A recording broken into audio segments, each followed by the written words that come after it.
Well, it's taken a while, but Americans in almost every state are starting to see the moral lines of demarcation. The lines are deep, as old as political debate, and pose a question essential in U.S. history. Will man answer to the state or to God?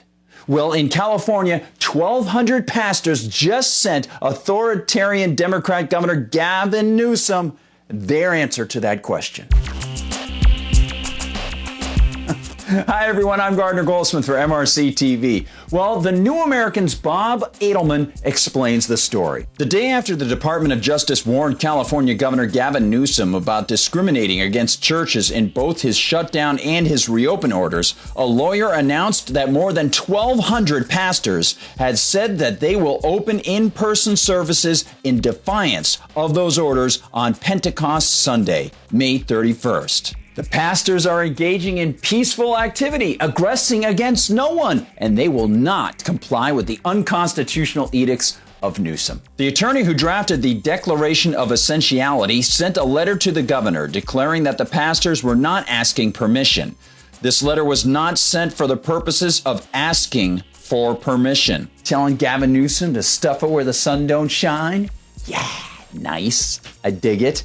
And that would be attorney Robert Tyler of Tyler Bursch LLP. He drew up the 15-page declaration and offered this. The clergy is convinced that we the people are ultimately responsible to protect the individual liberties that may be lost unnecessarily during times of crisis, regardless of whether public officials' actions are well-intentioned. Which makes sense even when seen without a religious lens. Often, collectivists imply or try to push the consequentialist philosophy of the ends justifying the means, the concept that the group has rights and is more important than the individual. But any logical person knows that the word group is simply a term applied to numerous people, and people don't take on some new form of gestalt consciousness or identity when among others.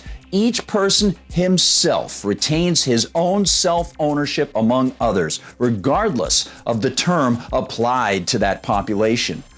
In fact, groups are always reducible to what is inside them, just as the state does not exist as its own entity, but as an assemblage of people. People who throughout history have trampled on rights and self-control through the use of statutes and edicts. Edicts like Gavin Newsom's. In his letter to the California governor, attorney Tyler offered just such a reminder, recalling the famous words of James Madison. James Madison once said, "All power is originally vested in and consequentially derived from the people." People might have the power unless the government turns it off. Precisely. People have rights, regardless of what the government says. And now, as May 31st approaches, 1,200 religious leaders plan on acknowledging the true authority over man. Not another man, but God.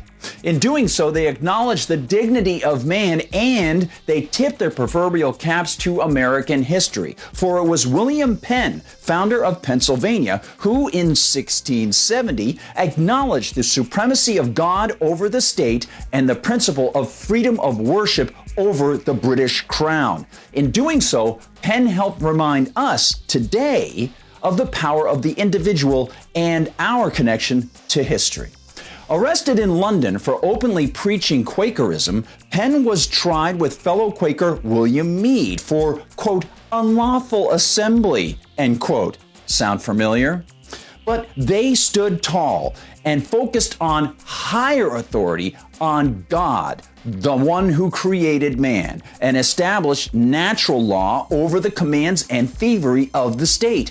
And the case helped solidify the common law power of individual people as the jury, led by Edward Bushell, refused to convict both of those men.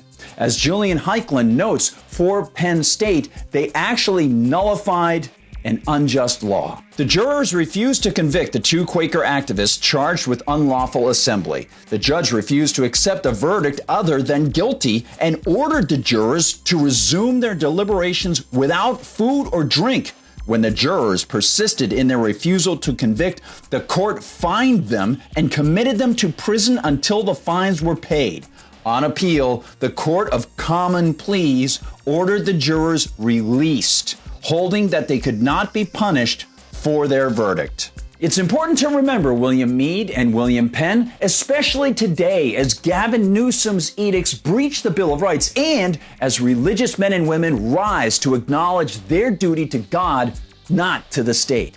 As Penn and Meade displayed, and as the Penn jurors affirmed, individuals and free will are the repository of liberty. And only with individual liberty can one acknowledge and recognize the real power of God. Thanks so much for joining me, everybody. We'll see what happens in California. And thanks so much for the great communication on YouTube. Don't forget to like and subscribe and to hit the little bell because it's supposed to tell you when new videos pop up. And please join us at MRCTV.org to find out the whole spectrum of work that the team is doing. And if you want some great fashions and gear, you know where to go, MRC-store. For MRC TV, I'm Gardner Goldsmith.